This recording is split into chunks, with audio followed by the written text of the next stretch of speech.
पर एक हौसला अफजाई के लिए एक प्रोग्राम रखा जाता है जमात की तरफ से, ताकि जो लोग शरीक हो रहे हैं उनका हौसला बढ़े। वरना असल मकसद क्या है? खुद इस महीने में कुरान मजीद तिलावत करना और खुशनुदी खुदा के लिए करना, और इसकी जजा और इसका इनाम भी इंशाअल्लाह अल्लाह ताला ही देने वाला है। हमारे साथ हमारी जमात के सदर जनाब सुल्तान भाई गबरानी भी हैं, और ये भी आपसे कुछ बयान करना चाहते हैं। मैं गुजारिश करूँगा सुल्तान भाई से। બિસ્મિલ્લાહિર્રહમાનિર્રહીમ. સલામુન અલૈકુમ. એવી રીતે મૌલાના સાહેબે આપણને બધાને વાત કરી કે મુબારક મહિનો છે, જેટલી ઇબાદત મેક્સિમમ વધારે થઈ શકે એટલી કરવી જોઈએ. આ ગુનાહોના માફીનો મહિનો છે. બીજું, આજના જમાનામાં દરેક આમાં ઘણા બધા નાના બાળકો બી છે.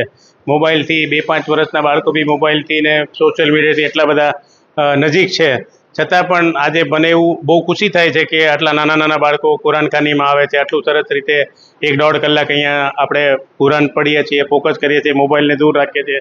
તો ખરેખર આ એક આપણા પેરેન્ટ જે નાના બાળકો છે એના પેરેન્ટ્સને પણ મને એવું થાય છે કે એના પેરેન્ટ્સનો પણ આમાં કોન્ટ્રીબ્યુશન છે. કારણ કે જો મમ્મી પપ્પા આજે હું મારા બાળકને કુરાન શરીફના પડવા માટે, કુરાનખાનીમાં મોકલવા માટે હું ધ્યાન નહીં રાખું, અથવા હું વધારે સારી રીતે એને પુશ નહીં કરું, તો અહીંયા સુધી નહીં પહોંચે. તો આ તમારી પોતાનું ઈમાન સાથે તમારા પેરેન્ટ્સ બી એટલી તમારી કાળજી રાખે છે અને તમને સપોર્ટ કરે છે. તો એમને પણ આપ આજે સ્પેશિયલી આજે જઈને આપ દરેક આપના પેરેન્ટ્સને, મમ્મી અને પપ્પા સાથે મુસાફો લેશું અને એને થેન્ક યુ કહેશું કે અમને આટલી સારી તરબિયત આપી, અમને મોબાઈલથી દૂર રાખ્યા, કુરાન શરીફ માટે અમને આટલા ઇન્સ્પાયર કર્યા, જે ખરેખર આપણી કિતાબ છે અને આપણે એનાથી ઓળખાઈએ છીએ. તો મૌલાના સાહેબે કીધું એમ ખૂબ સારી રીતે પઢીએ, મકરજથી પઢીએ, ડિસિપ્લિનથી પઢીએ. આપણી ફરજ છે, આપણો ફરજનો ભાગ છે.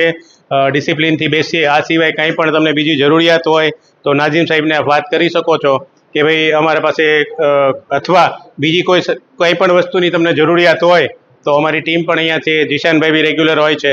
આપ પ્લીઝ જણાવજો, નાઝીમ સાહેબને જણાવજો, એ અમને જણાવશે ને અમે જે કંઈ બી જરૂરત પડતી હશે એ બધી વસ્તુ આપને આપશું. Thank you. આપે 5-10 મિનિટ અમને લોકોને આપ્યા.